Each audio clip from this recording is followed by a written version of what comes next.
Kobby GH ya ye kana samu sanu wa moro ya enka sani ma we nyina amma enka towre nchemu antu no ka ya bebi nso moro ya enka bra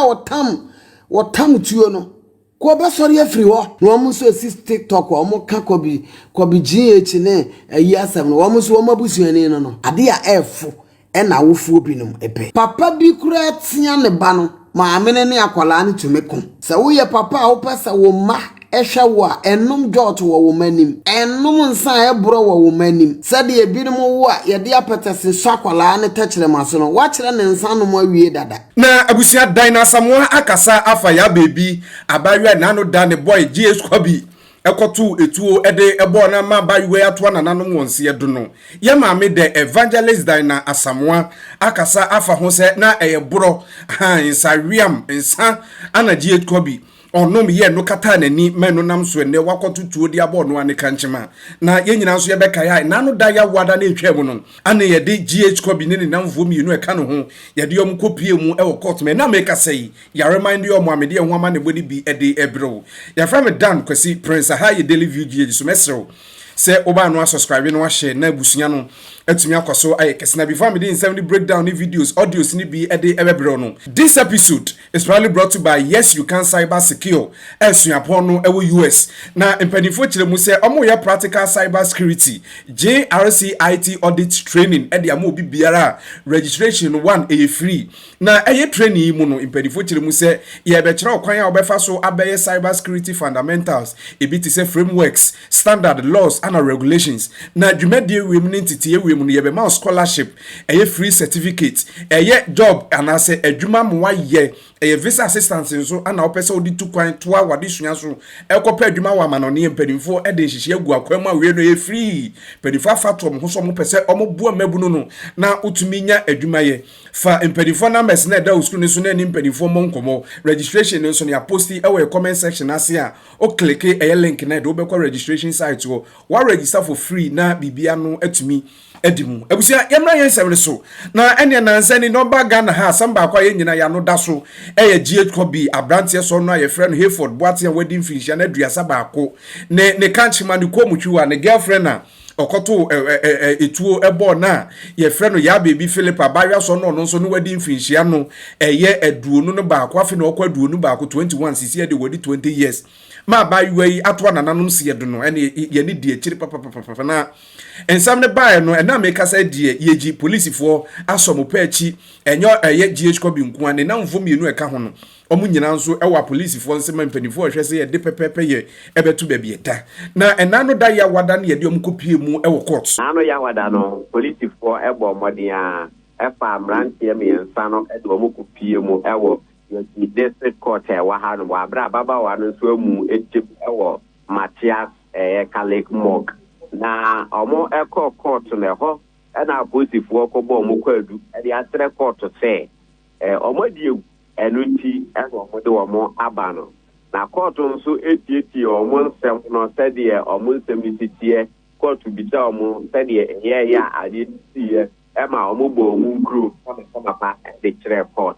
na tete asem no na nya asema ede ewo mu se Kobby GH free ha ababa wa no so free ha no de na so obi a okopie mu court ho no bia de no rekọ no na ne re afọ yo ono so utie asem no na adwe ye no na obi a eka tedi onim esi epa de no na peni a wotena adwamu se judge se yansanfa Kobby ene ne namfo mienu eka ho ye mbrante yansan no ensamra aboisipo kukumo the friend remand ni na nyame admo the 24th eya bosumi we say ya ne to so aduonu 9 no obon sanfa omra court ni nyina ene say aboisipo nyanhwe ewi no kukumo no nhwemu ne guso aya ekoto na enrada san so ene eye police commander ya ono district commander Ura Eric komo pansemi ho ana wo chire mu akere me sesisi ano omukutu a omo hwehwemu no hwehwemu no de akanka omo betimi aye de aka ho se baba wa no postmortem ya doctor se mehwemu hu adekode pote ya eku no no no na omo nya na no ya wada no uku ada no oba na busua ene be ma na busua nyina eba ye jihadu bisu and I yawada no besa kokoto so almost a buy. No bana busia for anything ya and ka omobeji a moon kumasena afi omo akwa the air so omo ya so ewo so mbepe no crowd with that thing. Now so and I'm tell going to put na so enko so ewie na omuntimi ja munumu emfama omuntino amune da so wa haru Kobby so ne na nfufu akọ court about this year or more remand into the say and I said I could do on the 24th and on better could be for to be. Okay, na Lincoln ni papa eba yeji ho no utumi nya kwan ekọ inshaye na sibiana Ebra papa no eba ye ne nyame no I would say yeah na edoso na DC so the media no e wa assignment bi ya akoni nyina mu no one more mutimi call ho so yesa equipi ni omo bisa omo nsem a omo kire mu se Kobby no papa no eba ye ya ade a papa ne ka se aniwu na aka wo no eja sanse ade a wan susu da se ne ba no ebitu aye na waye no na ono de obeka ne se sign na aba na nipa nso de onamo a se de tie bia sign eka ho nyame etu wo ofia na wayi wafu wani wo afofi so ana afa akoto anu bi na to ne ba Kobby na enti no ono hwe se ababa wa no mock ya wodam wa ha do se ho ka nyina no obefa na afi se de asem no bekwa ko wie de court beka ni bibia no omo abusiafo nso omo eda ya oba na busia no na afi omo ebehwe ba bibia akode se abusia no side ne de Kobby na abusia no side ne de omo ahwe mog ho no eka ni nyina no omo ebefa sa nso no oba no abusia no side no na no benada na asemisi ye na omo ko police no na oba ko owu mu ani mu du no omu die ne de ya na so mu refika mo fa nchemi na o kire mu se no wafaase na ye ababaawa no but ebra abusuafo no ba ye no o ma nua o no na gina go ema ya bebi ya bebi me kire Philippa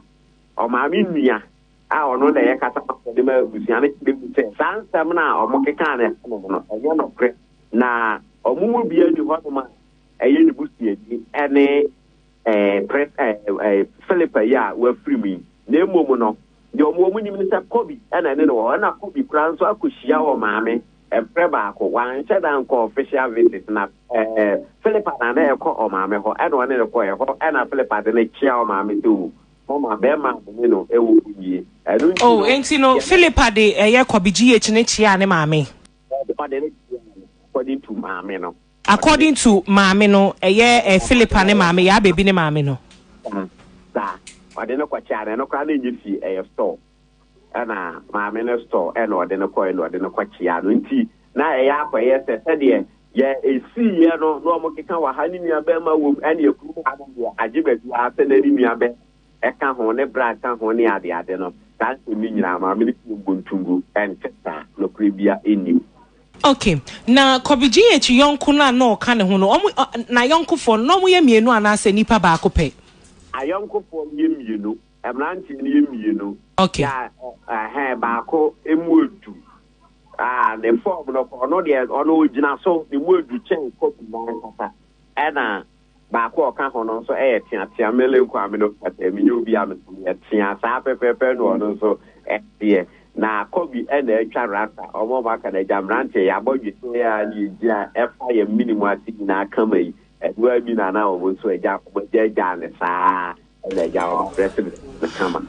okay enti Kobby ni nanfofo ni na akotofo ahye se yem form nkotwiri mu remand na na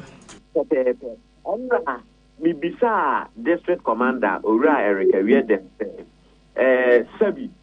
awudie ne de ab nemum nipa ba ko na ye beka ne se brembre de ye beka ne se udi no onko se court beka se ampa wadi ewu no ye beka ne se yesusu so udi eku na ono no ye saadi no eni mim se nka court beka se ontwere kukumo na mienu a ataka ho ne de omo ye na mfofo omo no omo enam enti adenti na omo nso so ye de omo akore man no obo ni mo afere ne se omu bebi omu firi omu baye no omu miensa nyina baye bebi omu koye no omu miensa nyina ene ko ho no mo Obra ekotwe tuo no mieru na aka na nkomo so wo ho kwan fe tuo no be die wo mu nyina nim tuo die na wo se nkomo gi tuo no every Kobby nsem ana mo he the state at which Kobby ewu mu anu ti wakofa tuo no na nkomo so gina o na so so mbegi tuo no every time na so mbego tuo no ho bai e di every Kobby ho na so mo antimi anya saa na se bibi saa actidia na ye so mu nyina e ka ho na ye no asi nti no o ja o mu a yeyi eno akiri no kwato nko an se na betimi akase ebia asemetia na obentia oka asebesi ho ne de meja no omo aposifo de sei omo ensa ni mu biem omo de omo ya ne hwehwemu abusia na ensem ne bi eno no ene asem ya chi Ghana fo bi no mani di akire pa ye hwe nim se ne asem no ebekọ mena meka se ye maame evangelist Dina Asamoah be chire mu se abrantie na okoto utu a ye friend GH Kobby na nani enna ho papa bi kura tia ne ba no maame ne akwala ne tumeko maame bi tia akwala no papa bi time ne yere ko adofonom ewiase nyina ye nyankopon wiase o baade na me pasa me ka kire awofo no mienu ne se na ye Father's Day se wo ye papa wo pasa wo ma ehwe wo a enum jot wo manim enum nsa e bro wo manim eniema bi wo a enye wo nkwala nanim ene wo yire nko e wo ma nanim mu ba konkura ma nkwala ne nkosku ansa ana mo nkose baabi tokrom baabi na mo nko mu wi a na mo pepa mo ano na mo ba betena ase yo betima abo na yonko no ano no wadi nkwala nanim maame ne se wo ye fon pa nkwala nanim papa ne se wo wabodam wa hu nyina nkwala na hwemo o mo hwemo papa bi num dot soma ne ba ma ne kokoto dot de ba no anom kotonsa de ba no anom ede na wo kira kwala no Elizabeth ebra wo mo nkomse ba eso mba wu Yohane no de awurade kan ye nie de awurade kan ye enie de awurade kan ye ebae wo se edru asofukuo eso na ori ye na sofu dwuma wo nyankopon anim no sadie Kobby GH ya ye kana samu sanu wo moro ya enkasa ne ma we nyina amma na su preach na kan san ho asema obitimi kase edi enti na nsanye sanu wo moro ya enka towre nchemu antu no kanto no emma sese won konko pie de wapie kaya bebi nso moro ya anka bra wotam tuo no ko obesori afri ho ka obesori afri ho adafonom enframa bi bo wiase a de obetima gye afrim obetimi ame ade ye ho afrim eye wrade ti momi ehwe se ye wo nkwala na ye duo mbekọ Sunday school ni atete wo mo wo fie na abade bibi ba fie na free se wonya dwuma fra kwala no ne kwhyen no e ma ne nya ode ade ya efuo e na wofuo binum pe ade ya efu e na wofuo binum epe inis ama na minshirawo ade efuo e na wofuo binum pe ebinum kura kwotini ema wo ma sede ebe ya wo ma no wo mu benya eyi ebegege nkurofuo kunu no manya bi adi awofuo binum suban no na akoka we nyina na da na Asamoah no okasa ye ne ha da bi mekanyam sam memfa ma no nto obi asem mo soro amo se ye de ya no tutu nkurofuo nsem no mo so si TikTok o mo ka Kobby GH ne ayi asem no wo so wo mabusuani no kure na ase ye ka no kure ena sase ye ka ti ya munya na ode na no koto na se ode na no koto ho asem ye nyina ye wemfo ma ye ho no kure na ase ye ka me se me papa jempa boa no kopem se me maame wo frɛ no o ka se me anam tomano ya san ko ma me hye mi fra hwene baaye me se papa me ka kire me papa se mampon me pese me ton king soap ene sa gardener soap ni bi wo se me ma nkoton unye nubra ese wohwehwe sikachi me ma wo nkoton na me ma akoton no obi kwache wurepu wo fie wa me papa mama anso ne ye tupe die nyame de adom awofo binom no wo enso wo mani omu gya nkwala ne saa ba obofo ne ka kire Elizabeth ne kunu Zakaria se ewurade abedom mo ewurade wa bedom mo saa de ne mu ye clear de ose ewurade abedom mo na mmom hwe sakola no ye de ne mamo no sade ebinom wo a ye de apetese sakola ne takire maso no wa kire ne nsa no mo awie dada wa kire ne nsa eno mo awie dada ase gidi ni Kristo som ye mfa amamre na eyew Paul se bra ne wo hu Kristo no nu odi amamre so obehu Kristo pe ena amamre ne ade nyina wo yi free Kristo som mo yes obebo ne bra so ti ase wo se emfansa keka biara bobesa ana ensa biara nyedai enkana no emfa bi mane mfa bi nkana no na saade ne beba mu nso a gisep awofo no bra omo awo akwala no omo protect akwala no because waso ye nipa kese obi wo ha wo ba wo no wo ye nipa kese anko na ebehwa wo ni wabusua nyina na nso wan financial urade nsa na urade amwa no nti wan financial urade nsa nti said ye na meka no onkwa sori kura ye kire Sunday school no de ne bana Kobby asora wokro no wokọ ya sofu begina o introduce ni hu wie ya kotaka de babro kura ye mle bi wa asoro ye mie bi mu wa asoro ho Christ Apostolic Church International ya miko ise obekọ no anopa no bantuma si yesi ho no ye Sunday school den Assemblies of God ye Sunday school den Pentecost ye Sunday school den Methodist Presby SD Sabbath school ti SD sorry say wo kwa anopa no fa wa wache mukosua babro no a Sabbath school no a mu wi a ni ama break ni wakodi wa wache na ya na do so ho udi wa wache wi a na afi no mutika sua nyame asem ni wi o wa bedidi honam de na guso udi wa wache ni wi a na afi yakọ ni akosomoa enti na ezi asore no ebi wo ha 24/7 yeti asore ho me papa busuafo nyina ye ezi efo enti ezi ese kwa